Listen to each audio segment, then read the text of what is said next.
Բարի լույս,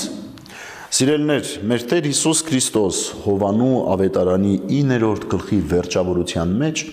հետևյալ երկխոսությունը ունի փարիսեցիների հետ։ Հիսուսն ասաց. «Դադաստանի համար եկա այս աշխարհը, որպեսզի ովքեր չեն տեսնում, տեսնեն, իսկ ովքեր տեսնում են, կուրանան»։ Փարիսեցիներից ոմանք, որ Հիսուսի հետ էին, այդ լսեցին ու նրան ասացին. «Միթե մենք էլ կույր ենք»։ Հիսուսը նրանց ասաց. «Եթե կույր լինեիք, մեղք չէիք ունենա, բայց հիմա ասում եք, տեսնում ենք, եւ ձեր մեղքը ձեր մեջ հաստատ է մնում»։ Սիրելիներ, եւ վախենալու է այս տողերը, եւ մտածելու առիթ է տալիս մեզ, խորելու,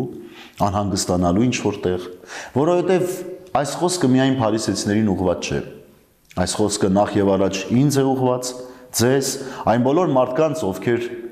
իրենց համարում են տեսնողներ։ Այո, մենք մեզ համարում ենք տեսնողներ, ինչու, որովհետև մենք մկրտվեցինք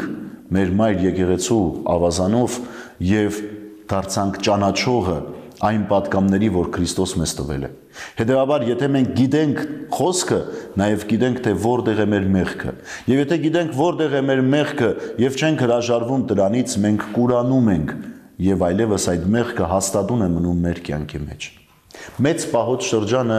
լավագույն առիթն է ոչ միայն տեսնելու մեղքերը, այլ նաև մաքրվելու այդ մեղքերից։ Այլապես սիրելիներ, գնալով ավելի կուրանալու ենք։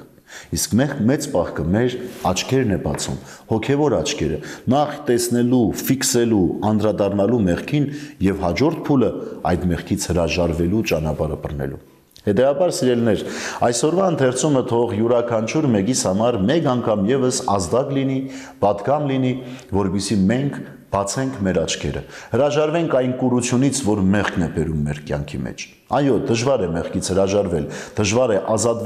ազատվել այն ծանրությունից, որ ամենօրյա է դարել մեր կյանքում, բայց դա պետք է, որպեսզի մենք լիարժեք տեսնենք եւ տեսնենք ոչ թե ինքներս մեզ, այլ տեսնենք Աստծո ներկայությունը մեր կյանքի մեջ, որ գալիս է մեզ ավելի լավը, ավելի բարի եւ իհարկե Աստծո որդիներ դարձնելու։ Բարի եւ խաղաղ օր ձեզ բոլորիդ սիրելիներ։ Աստված օրհնի ամենքիս։